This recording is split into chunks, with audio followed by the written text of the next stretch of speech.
The group is called Staalmeesters, after the picture by Rembrandt, and the project is called Off the Carousel.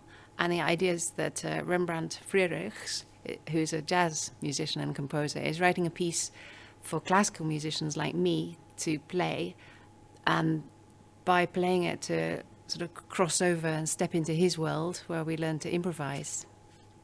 Well, Off the Carousel, this project is actually music from Rembrandt, who is a jazz pianist, and he invites classical musicians to join, but to also have more space to actually improvise, which we normally never do.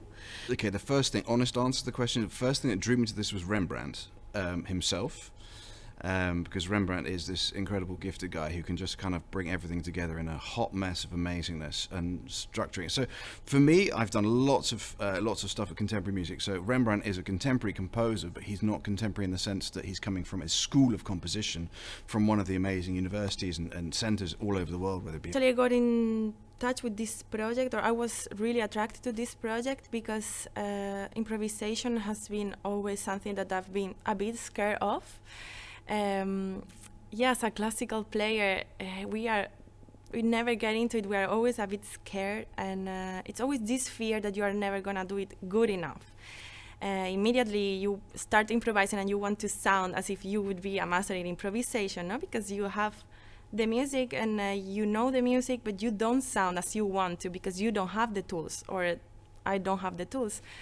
And then I thought, well, this project approach improvisation from a classical perspective, and I thought it would be really interesting, and I'm super happy I'm doing this. The project is super fascinating for me because it combines a lot of things that I personally find interesting. It's contemporary music, yet it is jazz, classical. It's so many things combined. It is an unbelievable mishmash assortment of things, and only one person I know so far can really do that in such a way, and that's Rembrandt. So Rembrandt's the reason that I was fascinated with this project and how it's going to shape up and turn out.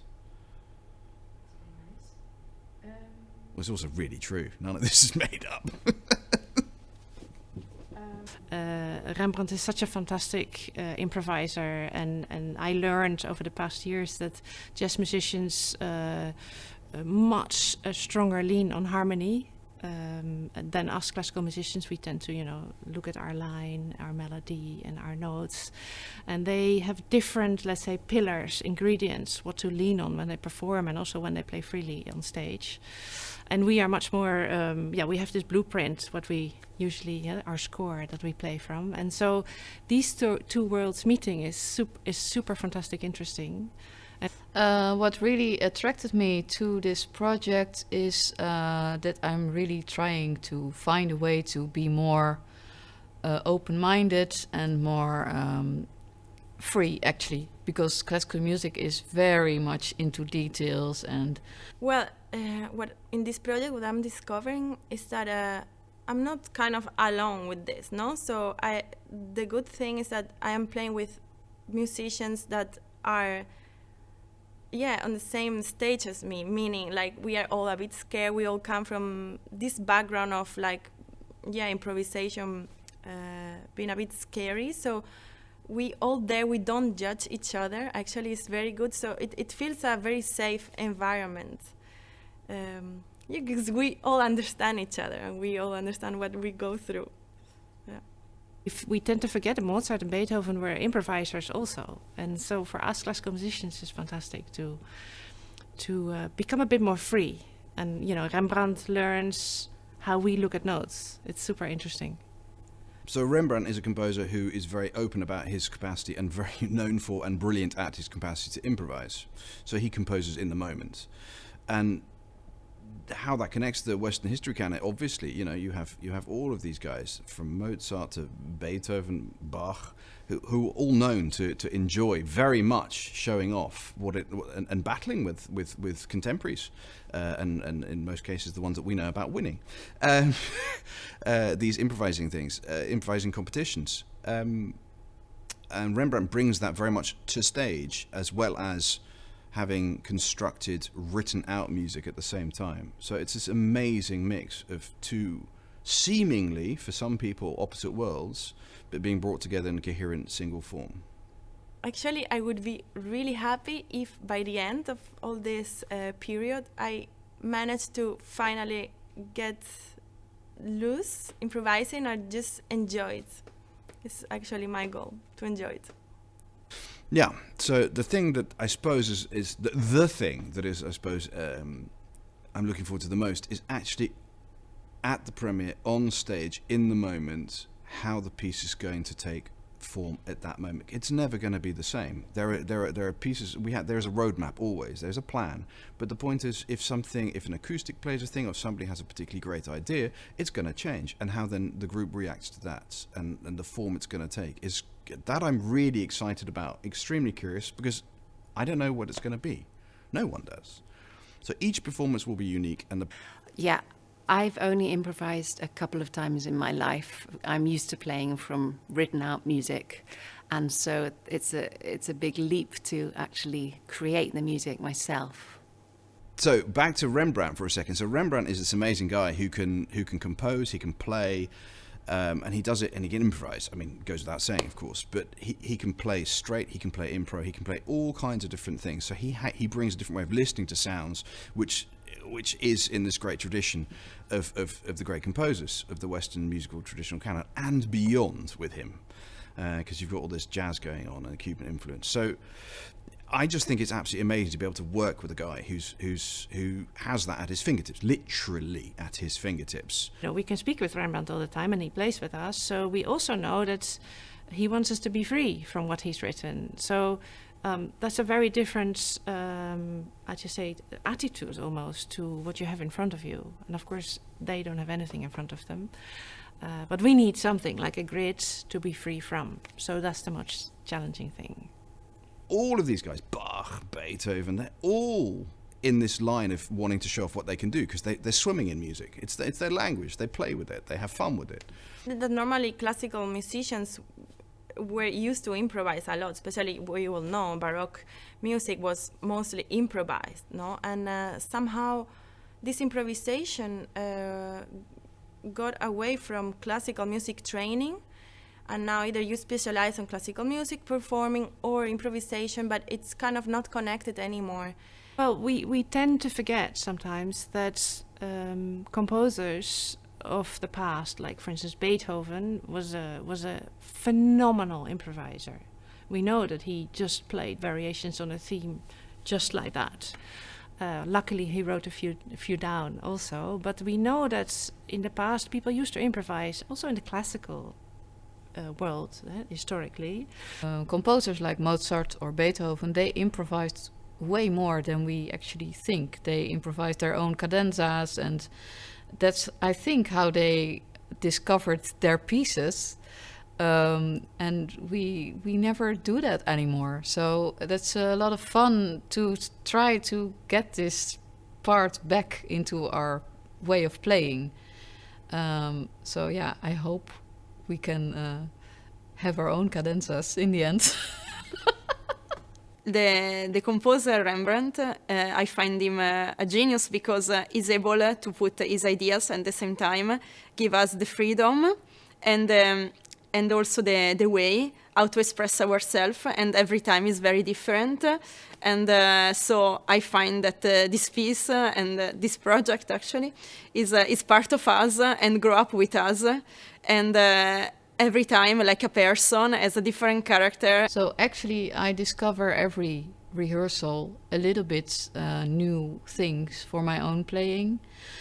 Yeah, I was quite scared of the improvisation part, and I even had a nightmare about it. But then in the nightmare, suddenly I could do it, and now I'm quite excited about it.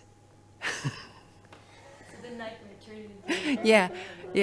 In the dream, I was having this dream where I was really anxious about doing it, and then I picked up my instrument, and it just happened. And I sort of hope that this is sort of beginning to happen now in real life.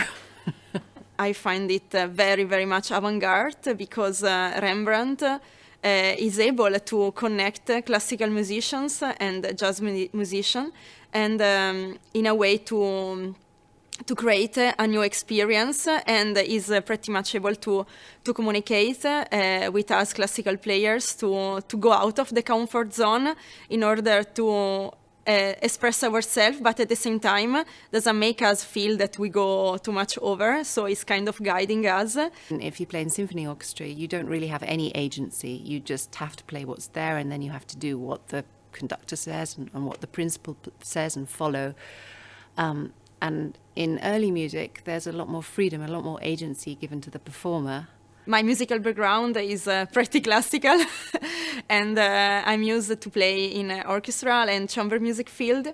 And my goal has always been to try to play as perfect as possible and to stick as much as possible to the written part. So this project pretty much put me out of the comfort zone.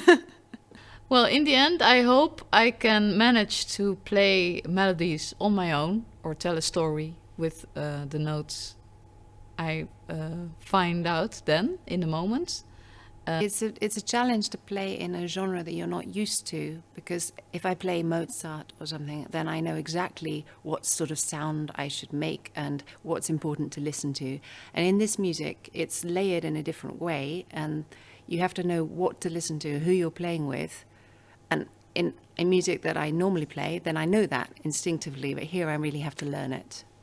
We play what the composer Rembrandt wrote, and at the same time he wants us to express ourselves.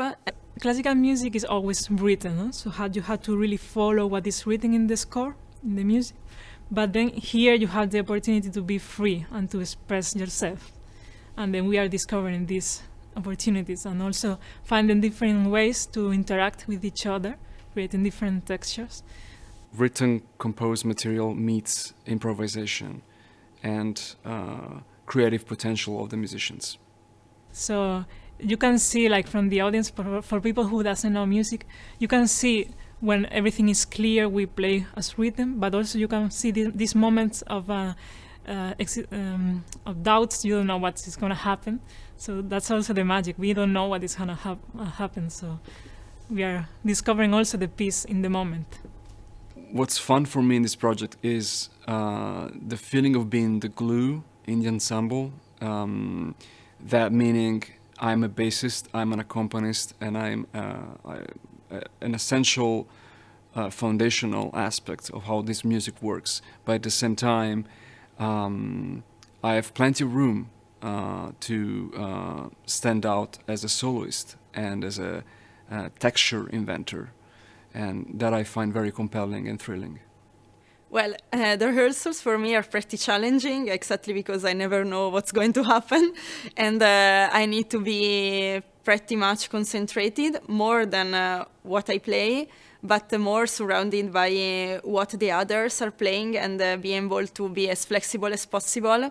The beginning was quite scary, but I'm very glad that the colleagues that wants to make people feel comfortable. So I feel pretty much very, very welcome, and also, yes, free to express myself and experiment what's happening.